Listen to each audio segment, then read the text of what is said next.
स्वागत है दोस्तों आपका एक बार फिर से एक नए लेक्चर में। दोस्तों इसके पहले वाले लेक्चर में हम लोग एक नया क्वेश्चन स्टार्ट किए थे जिसमें पूछा गया था मछली पकड़ने से संबंधित कुछ खास विधियों का वर्णन कीजिए। अभी देखिए क्वेश्चन मैंने मिटाया नहीं है, यहाँ पर देख सकते हैं give an account of some common method of fishing in fish farming. यानी फिश फार्मिंग जो होती है उसमें फिशिंग की यानी मछली पकड़ने की कुछ खास विधियों या कुछ कॉमन विधियों का वर्णन कीजिए। तो इसके पहले वाले लेक्चर यानी लेक्चर नंबर 7 में, ये लेक्चर नंबर 8 है, इसके पहले वाला जो लेक्चर है लेक्चर नंबर 7, उसमें हम लोग 4 विधियों का वर्णन कर चुके हैं। 5वीं विधि, 6वीं विधि और 7वीं विधि का वर्णन हम इस लेक्चर में करेंगे, जिसमें 5वीं विधि है कास्ट नेट यानी घघरिया जाल। इसमें हम आपको बताएंगे कास्ट नेट क्यों कहते हैं और यह जाल किस प्रकार से बनाया जाता है और कैसे इसका यूज करते हैं, इसको घघरिया जाल क्यों कहते हैं। इसके बाद हम आपको बताएंगे ड्रैग नेट क्या है और इसे कैसे यूज किया जाता है, और सबसे लास्ट में हम आपको बताएंगे इलेक्ट्रिक फिशिंग क्या है यानी विद्युत के द्वारा मछली कैसे पकड़ते हैं। ये पूरा हम डिटेल आपको इस वीडियो में देंगे। तो लास्ट तक अगर आप बने रहेंगे तो निश्चित ही आपको समझ में आ जाएगा क्या होती हैं ये 3 विधियाँ और एग्जाम में कैसे सेंटेंस बना करके लिखना है तथा फिगर कैसे ड्रा करना है, ये सारी चीज़ें आपको पता चल जाएगी बिल्कुल आसान तरीके से। तो आइए, जो 5वें प्रकार का जाल है आज के लेक्चर में वो है क्या, कास्ट नेट या घघरिया जाल। कास्ट मीन्स क्या होता है, फेंकना, और जाल नेट मीन्स जाल। तो ऐसा जाल जिसे फेंक करके यूज किया जाता है उसको कास्ट नेट कहेंगे। घघरिया जाल इसको इसलिए कहते हैं क्योंकि यह देखने में घघरी की तरह से दिखता है।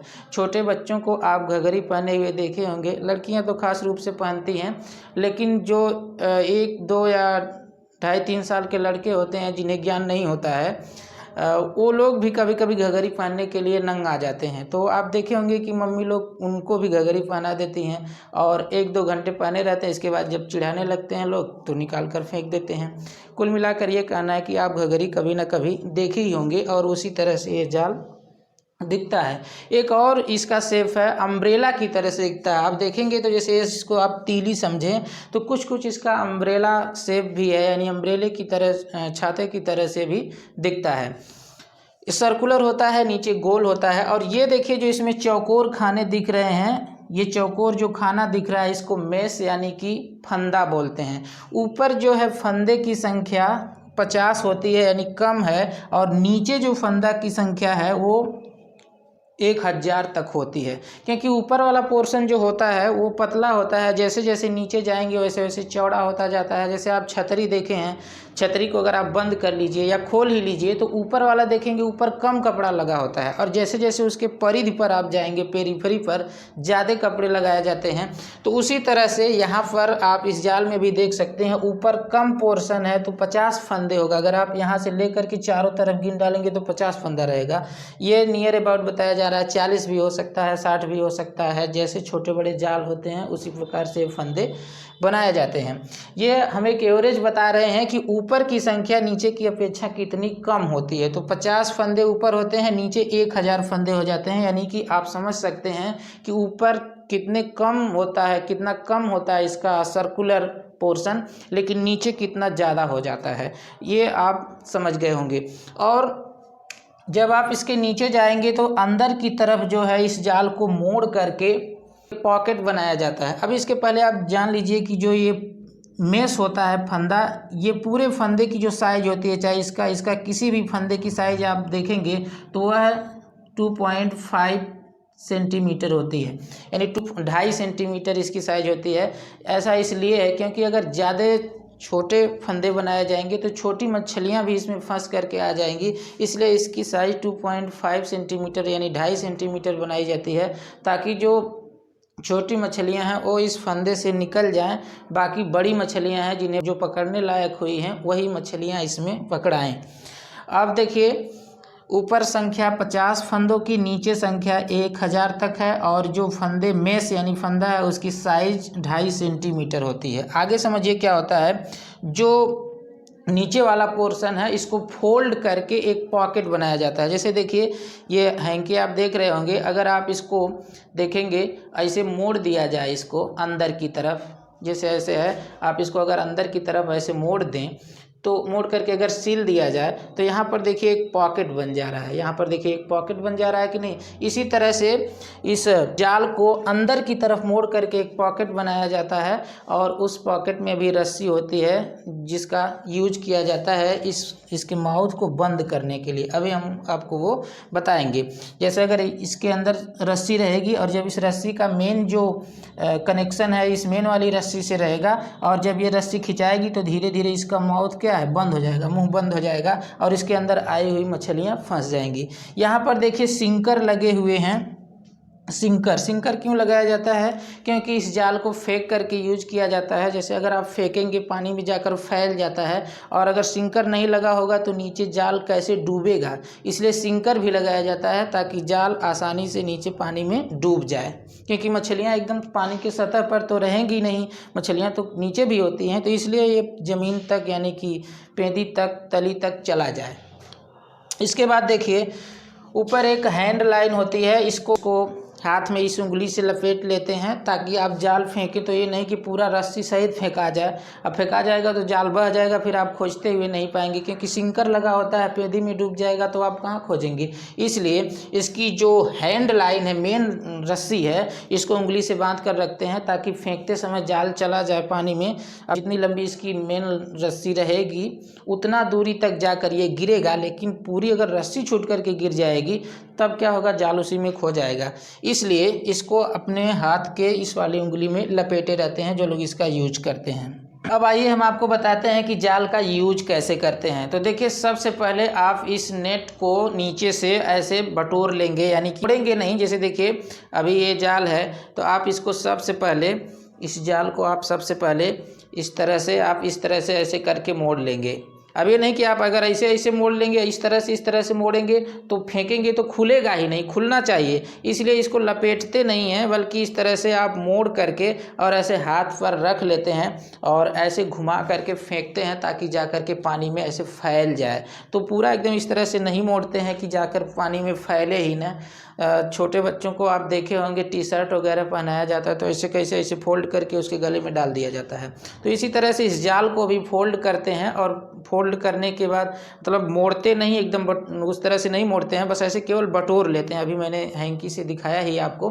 और फिर इसके बाद फेंकते हैं तो फेंकने के बाद वह जा करके पूरा फैल जाता है लंबी एरिया में। अब कितना दूर तक जाएगा, जितनी लंबी रस्सी रहेगी और उतना ही दूर तक फैलेगा जितना इसका सर्कुलर एरिया रहेगी, तो फैल जाएगा। और फिर उसके नीचे जो भी मछलियाँ आएंगी वो तो नीचे तक चला जाएगा, उसका सिंकर है। तो अब बीच में जो मछलियाँ आई वो तो फंस गई। अब क्या करेंगे, धीरे धीरे रस्सी को आप खींचते रहेंगे और खींचते खींचते आप किनारे ला देंगे या ऊपर उठा लेंगे।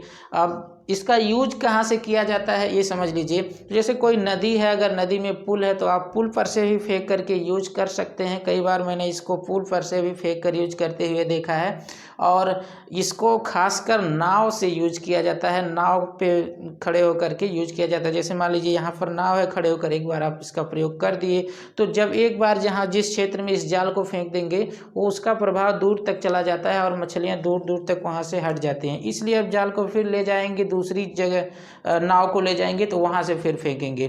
तो आप अच्छी तरह से इसको समझ गए होंगे कि जाल कैसे बना होता है और इसका कैसे यूज किया जाता है। लिखना कैसे है ये भी देख लीजिए। देखिए बहुत आसान है।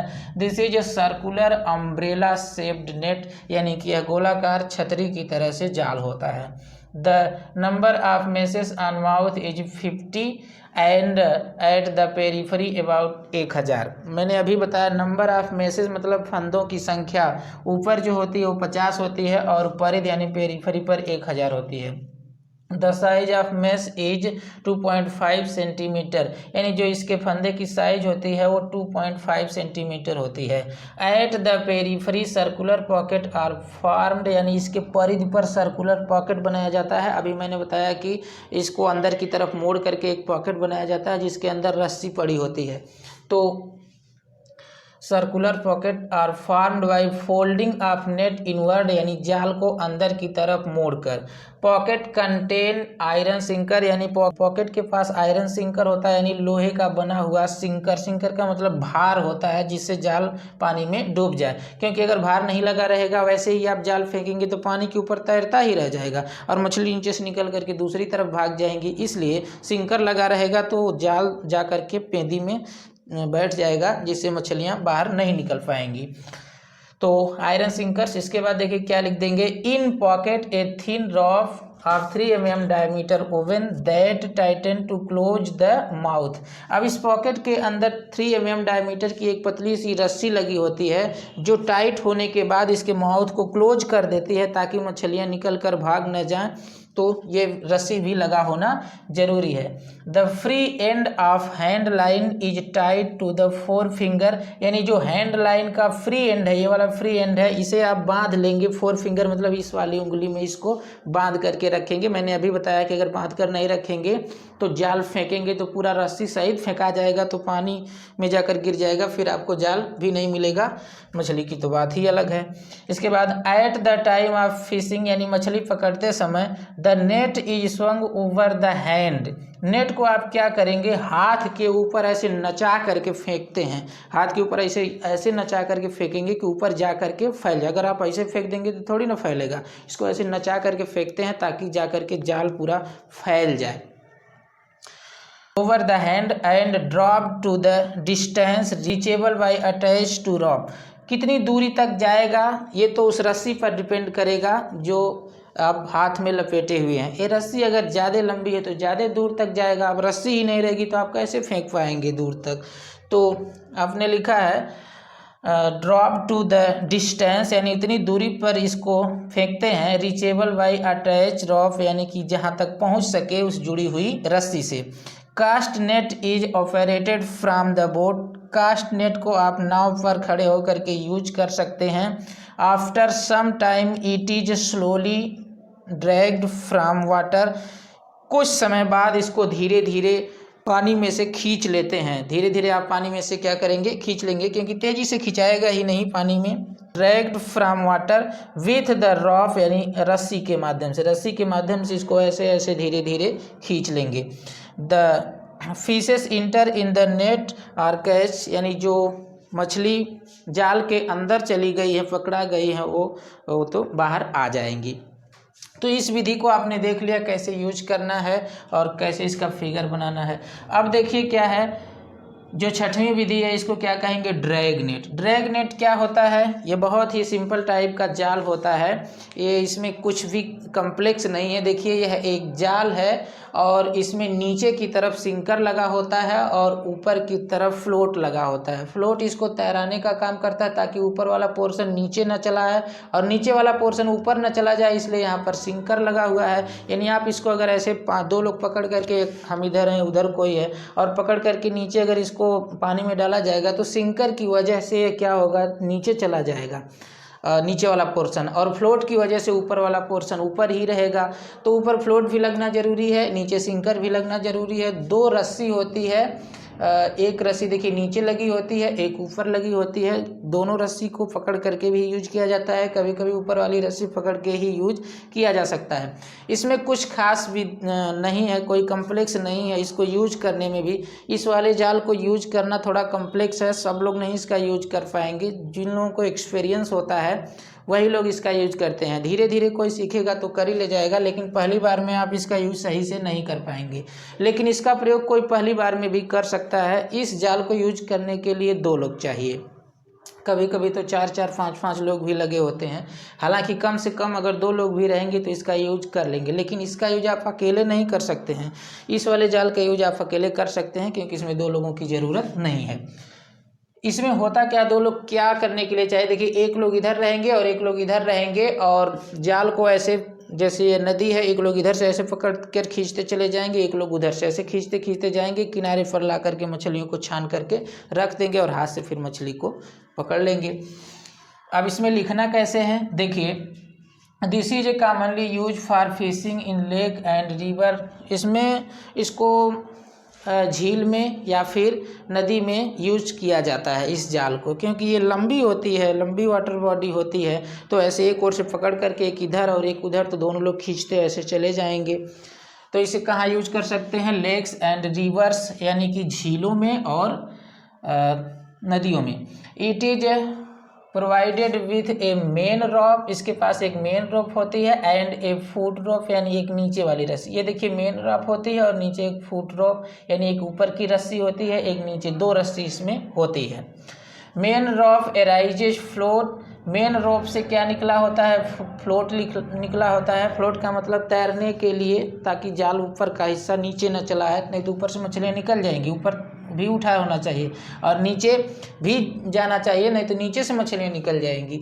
तो मेन रॉप एराइजेज फ्लोट, यानी ऊपर जो मेन रॉप है उससे फ्लोट निकला होता है। एंड फुट रॉप बियरिंग सिंकर्स, और जो नीचे वाली रस्सी होती है वो सिंकर उसमें लगे होते हैं। The shape and size of net vary according to water source, यानी जो शेप साइज है, कुल मिलाकर साइज ही समझिए, यानी जो साइज है नेट की वह वाटर बॉडी के ऊपर डिपेंड करती है। अगर वाटर बॉडी ज़्यादा चौड़ा है, ज़्यादा चौड़ी है, तो आप क्या करेंगे? पतला सा अगर जाल लेंगे तो अगल बगल से मछलियाँ निकल जाएंगी। और अगर पतली वाटर बॉडी है, ज़्यादा अगर कोई बड़ा जाल ले लेंगे तो क्या होगा? उसमें आएगा ही नहीं। इसलिए जिस तरह के जलाशय में आपको मछली पकड़ना है उसी हिसाब से इसकी साइज भी आप मेंटेन कर लेंगे। तो कैसे पकड़ना है तो मैंने बता ही दिया, बस इतना ही आपको इसमें लिख देना है और फिगर ड्रा कर देना है तो कंप्लीट हो जाएगा। अब देखिए आखिरी विधि है इलेक्ट्रिक फिशिंग। इसमें होता क्या है ये देखिए, जैसे मान लीजिए कोई जलाशय है, अब ये मान लीजिए कि तालाब है, तो आप इसमें करंट प्रोवाइड करेंगे और करंट आप बैटरी या फिर जनरेटर से प्रोवाइड कर सकते हैं। मान लीजिए यहाँ पर मैंने बैटरी से करंट प्रोवाइड किया है, तो इसमें 2 पोल होते हैं बैटरी में, सभी को पता है, एक पॉजिटिव चार्ज का है, एक निगेटिव चार्ज का है। तो आप इसमें 2 पोल लगा देंगे, इलेक्ट्रोड लगा देंगे, और मान लीजिए ये पॉजिटिव है और ये क्या है? निगेटिव है। इसको ला करके, या इसको पॉजिटिव मान लीजिए, इसको निगेटिव। अब क्या करेंगे? पॉजिटिव वाला ला करके इससे जोड़ देंगे और ये निगेटिव वाला ला करके इससे जोड़ देंगे। तो 2 पोल आप इसको पानी में लगा दिए। अब ऐसा देखा गया है कि मछलियां जो है वो इलेक्ट्रोड की तरफ अट्रैक्ट होती हैं, यानी कि इलेक्ट्रिक क्षेत्र की तरफ जो है अट्रैक्ट होती हैं।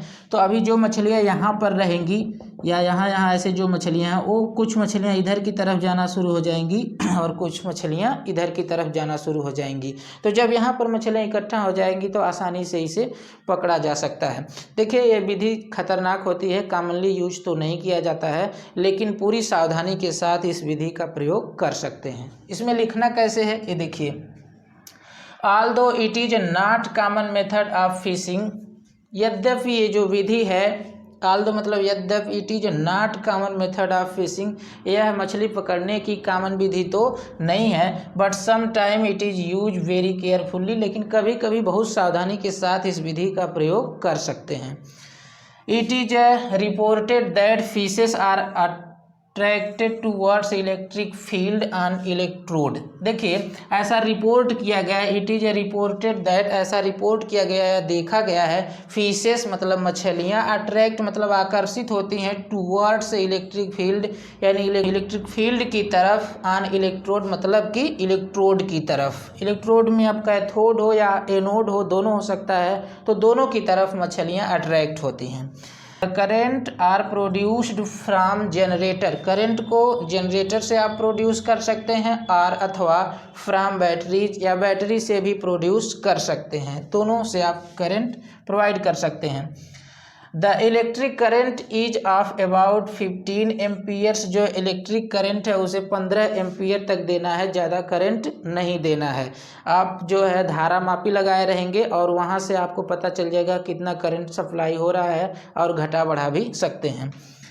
Large fishes are more sensitive than smaller ones, यानी जो बड़ी बड़ी मछलियाँ होती हैं वो जल्दी ही अट्रैक्ट होती हैं, ज़्यादा अट्रैक्ट होती हैं पोल की तरफ, और जो छोटी मछलियाँ होती हैं उनमें कम सेंसिटिविटी होती है। तो ये बात अच्छी ही है, छोटी मछलियों को पकड़ना ही नहीं है, बड़ी मछलियों को ही तो पकड़ना है, तो बड़ी मछलियाँ जल्दी ही पोल की तरफ अट्रैक्ट हो जाती हैं, चली जाती हैं। The voltage may vary according to depth, distance and conductivity of water. अब देखिए जो वोल्टेज है यानी करंट का जो वोल्टेज है वो वेरी का मतलब अलग भिन्न भिन्न करंट देना पड़ सकता है। किसके आधार पर? डेप्थ यानी कि जल की कितनी गहराई है, डिस्टेंस का मतलब जल कितना, जलाशय कितना लंबा है, और कंडक्टिविटी यानी पानी की कंडक्टिविटी, चालकता कैसी है। तो अगर ज़्यादा गहराई है तो ज़्यादा करंट प्रोवाइड करना पड़ेगा, और डिस्टेंस यानी जलाशय लंबा है तो भी करंट ज़्यादा प्रोवाइड करना पड़ेगा। कंडक्टिविटी के लिए उल्टा है, अगर कंडक्टिविटी जल की ज़्यादा है तो करंट कम प्रोवाइड करना पड़ेगा, और कंडक्टिविटी कम है, चालकता कम है यानी करंट तेज़ी से फ्लो हो रहा है तो कम करंट में ही काम हो जाएगा, और उसमें करंट नहीं फ्लो हो रहा है तो ज़्यादा करंट देना पड़ेगा। अब आती है बात कि करंट कब कम और कब ज़्यादा फ्लो होता है। तो देखिए अगर एकदम स्वच्छ जल है, फ्रेश वाटर है, प्योर वाटर है, तो वह विद्युत का कुचालक होता है यानी उसमें करंट फ्लो ही नहीं होता है। तो अभी किसी भी जलाशय का जल तो पूरी तरह से प्योर नहीं रहेगा यानी एकदम स्वच्छ नहीं रहेगा कि उसमें कंडक्टिविटी ही ना हो, चालकता ही ना हो, उसमें करंट फ्लो ना हो, ऐसा होता ही नहीं है। तो कुछ ना कुछ तो करंट जरूर फ्लो होता है। लेकिन किसी किसी जल में सोडियम हुआ, पोटेशियम या क्लोराइड, ऐसे आयनों की मात्रा अधिक होती है जिससे चालकता बढ़ जाती है। लेकिन जिस पानी में इन सब की मात्रा कम होती है उसकी चालकता कम होती है। तो अगर चालकता कम है तो करंट ज़्यादा देना पड़ेगा, और अगर चालकता ज़्यादा है तो करंट कम देना पड़ेगा। यानी इन तीनों के हिसाब से करंट को कम या ज़्यादा किया जा सकता है। जैसे देखिए अगर गहराई ज़्यादा है तो ज़्यादा करंट, कम गहराई है तो कम करंट। वैसे जलाशय ज़्यादा लंबा है तो ज़्यादा करंट, और कम लंबा है तो कम करंट। और इसके बाद कंडक्टिविटी, अगर जल की चालकता ज़्यादा है तो कम में करंट में काम चल जाएगा, और अगर चालकता कम है तो भाई करंट ज़्यादा ही देना पड़ेगा। अब देखिए डायरेक्ट करंट और alternating current can be used. आप फिशिंग में आप डायरेक्ट करंट भी दे सकते हैं डीसी, और अल्टरनेटिंग करंट भी दे सकते हैं, दोनों करंट इसमें लागू होगा। और इसके बाद देखिए इफ़ द वोल्टेज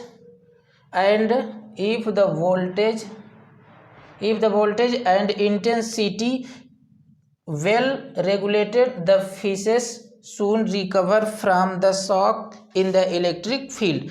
अगर वोल्टेज, देखिए वोल्टेज एंड इंटेंसिटी, वोल्टेज और तीव्रता अगर दोनों रेगुलर मेंटेन किया गया तो जल्दी ही मछलियां इलेक्ट्रिक फील्ड में झटके की वजह से रिकवर हो जाएंगी।